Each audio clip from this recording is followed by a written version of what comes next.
সংস্কার আন্দোলনের প্ল্যাটফর্ম বৈষম্য বিরোধী ছাত্র আন্দোলনের অন্যতম সমন্বয়ক ছিলেন ঢাকা বিশ্ববিদ্যালয়ের শিক্ষার্থী মোহাম্মদ নাহিদ ইসলাম।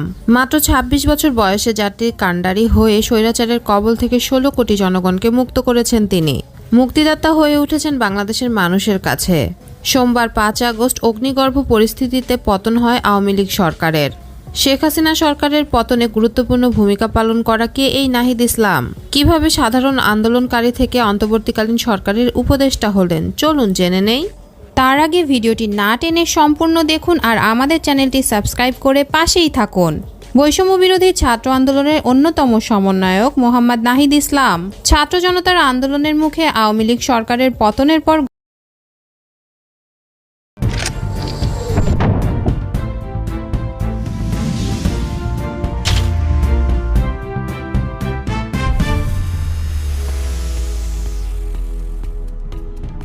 গঠন হচ্ছে অন্তর্বর্তীকালীন সরকার। সেই সরকারের ১৭ জন উপদেষ্টার মধ্যে ২ জন ছাত্র প্রতিনিধি জায়গা পেয়েছেন। তার মধ্যে নাহিদ ইসলাম অন্যতম। নাহিদ ইসলামের স্থায়ী ঠিকানা ঢাকার বাড্ডা এলাকার বেড়াইদ ইউনিয়নে।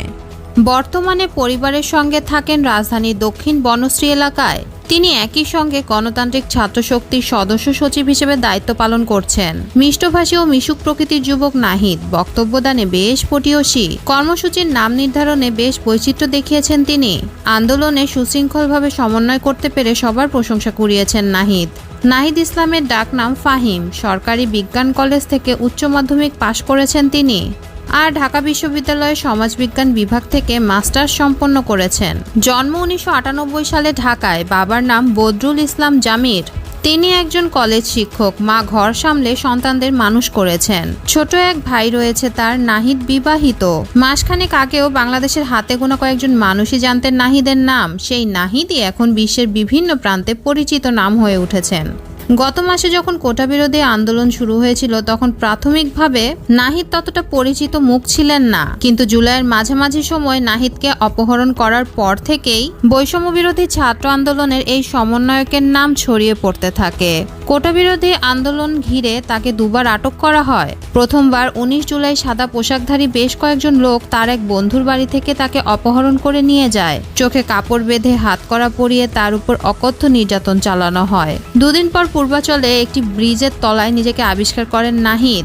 এরপরই নিজেই কোনো রকম একটি রিকশায় উঠে বাড়িতে ফেরেন। দ্বিতীয়বার ২৬ জুলাই ধানমন্ডির গণস্বাস্থ্যনগর হাসপাতাল থেকে তাকে অপহরণ করা হয়। পরে স্বরাষ্ট্রমন্ত্রী ও সাবেক ডিবি প্রধান হারুন জানান নিরাপত্তার স্বার্থে তাকে হেফাজতে নেওয়া হয়েছে। আন্দোলনকারী ছাড়াও নাহিদ ইসলামের রয়েছে রাজনৈতিক পরিচয়। তিনি গণতান্ত্রিক ছাত্র শক্তির কেন্দ্রীয় নেতা। ছাত্র অধিকার সংরক্ষণ পরিষদ থেকে বেরিয়ে ডাকসুর সাবেক সমাজসেবা সম্পাদক আখতার হোসেনের নেতৃত্বে গড়ে তোলা হয়েছিল গণতান্ত্রিক ছাত্র শক্তি। দর্শক, বর্তমান সরকারের উপদেষ্টা নাহিদ ইসলাম কি পারবে দায়িত্ব পালন করতে? আপনার মতামত কি? কমেন্ট করে জানিয়ে দিন আমাদেরকে। ভিডিওটি যদি ভালো লেগে থাকে একটি লাইক দিন এবং শেয়ার করুন আপনার বন্ধুদের সাথে। আর আমাদের চ্যানেলটি এখনই সাবস্ক্রাইব করে বেল বাটনটি বাজিয়ে দিন। ধন্যবাদ।